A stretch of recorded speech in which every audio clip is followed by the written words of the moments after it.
എന്തുകൊണ്ടാണ് 126ാമത് ഭേദഗതി ബില്ല് നിയമമായി കഴിഞ്ഞപ്പോൾ 104ാമത് ഭേദഗതി നിയമമായി മാറിയത്? ഈ നമ്പറുകൾ കാണുമ്പോൾ ഒരു കൺഫ്യൂഷൻ തോന്നുന്നത് സ്വാഭാവികമാണല്ലേ?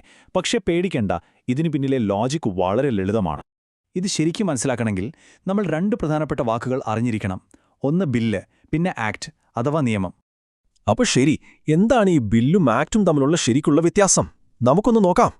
വളരെ ലളിതമായി പറഞ്ഞാൽ, ഒരു ബിൽ എന്നു പറയുന്നത് പാർലമെന്റിൽ അവതരിപ്പിക്കുന്ന ഒരു നിർദ്ദേശം മാത്രമാണ്, ഒരു ഡ്രാഫ്റ്റ് എന്നു വേണമെങ്കിൽ പറയാം. എന്നാൽ ആ ബിൽ പാർലമെന്റിന്റെ രണ്ട് സഭകളും പാസാക്കി അവസാനം രാഷ്ട്രപതി കൂടി ഒപ്പുവെക്കുമ്പോഴാണ് അതൊരു ആക്ട് അഥവാ നിയമമായി മാറുന്നത്. അതായത് ബിൽ ഒരു ഐഡിയയുടെ തുടക്കമാണ്, ആക്ട് അതിന്റെ വിജയകരമായ ഫൈനൽ റിസൾട്ടും. അപ്പോ ഒരു നിർദ്ദേശം നിയമമാകുന്ന ആ യാത്ര ഇങ്ങനെയാണ്.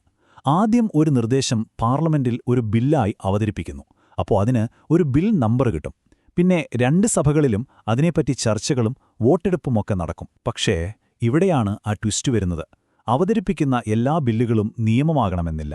ചില ബില്ലുകൾ പരാജയപ്പെടാം, ചിലത് പിൻവലിക്കാം, അല്ലെങ്കിൽ മാറ്റിവെച്ചെന്നും വരാം. ഈ കടമ്പകളെല്ലാം കടന്ന് അവസാനം രാഷ്ട്രപതി ഒപ്പുവെക്കുന്ന ബില്ലുകൾക്ക് മാത്രമാണ് പുതിയൊരു ആക്ട് നമ്പർ ലഭിച്ച് നിയമമായി മാറുന്നത്. ഇപ്പോഴും ചെറിയൊരു കൺഫ്യൂഷൻ ബാക്കിയുണ്ടോ? സാരമില്ല, ഈ ആശയം വളരെ എളുപ്പത്തിൽ മനസ്സിലാക്കാൻ പറ്റിയ ഒരു ഉദാഹരണം ഞാൻ പറഞ്ഞുതരാം. ഇത് കേൾക്കുമ്പോൾ തന്നെ നിങ്ങൾക്ക് കാര്യം പിടികിട്ടും, ഉറപ്പ്. നമുക്കിതിനെ ഒരു ജോലിക്ക് അപേക്ഷിക്കുന്നതുമായിട്ടൊന്ന് താരതമ്യം ചെയ്തു നോക്കാം. ശരിക്കും പറഞ്ഞാൽ നിയമമുണ്ടാക്കുന്ന പ്രോസസ്സും ഒരു ജോലി കിട്ടുന്ന പ്രോസസ്സും തമ്മിൽ നല്ല സാമ്യമുണ്ട്. ദേ ഇങ്ങോട്ട് നോക്കൂ. ഒരു ജോലിക്ക് 126 പേർ അപേക്ഷിച്ചു എന്ന് വിചാരിക്കുക. അതാണ് നമ്മുടെ ബിൽ നമ്പർ. പക്ഷേ ഇന്റർവ്യൂവും ടെസ്റ്റുമെല്ലാം കഴിഞ്ഞ് അവസാനം ജോലി കിട്ടിയത് എത്ര പേർക്കാ? 104 പേർക്ക്. അതാണ് നമ്മുടെ ആക്ട് നമ്പർ.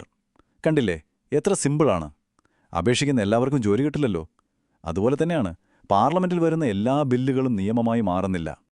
ഓക്കെ, അപ്പോൾ തിയറി നമ്മൾ പഠിച്ചു കഴിഞ്ഞു. ഇനി നമ്മൾ പഠിച്ച ഈ ആശയം വെച്ച് ചില യഥാർത്ഥ ഉദാഹരണങ്ങളൊന്ന് പരിശോധിച്ചാലോ? എല്ലാം ശരിയാണോ എന്ന് നമുക്ക് നോക്കാം. ഇത് നോക്കൂ.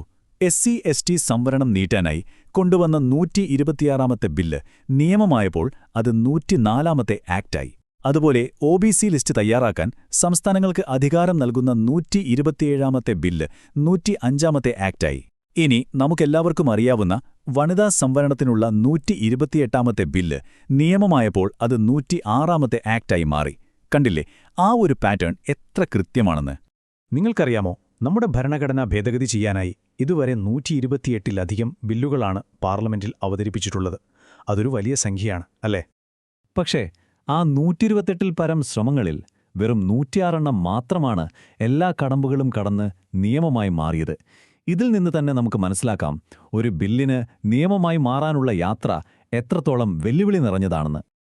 അപ്പോൾ ബില്ലും നിയമവും തമ്മിലുള്ള വ്യത്യാസം നിങ്ങൾക്ക് ഇപ്പോൾ വ്യക്തമായി മനസ്സിലായി എന്ന് കരുതുന്നു. ഇനി നമുക്ക് കാത്തിരുന്ന് കാണാം ഏത് ബില്ലായിരിക്കും അടുത്തതായി ഈ വലിയ യാത്ര വിജയകരമായി പൂർത്തിയാക്കി ഒരു നിയമമായി മാറാൻ പോകുന്നത്. ഈ വിശകലനം കണ്ടതിന് ഒരുപാട് നന്ദി.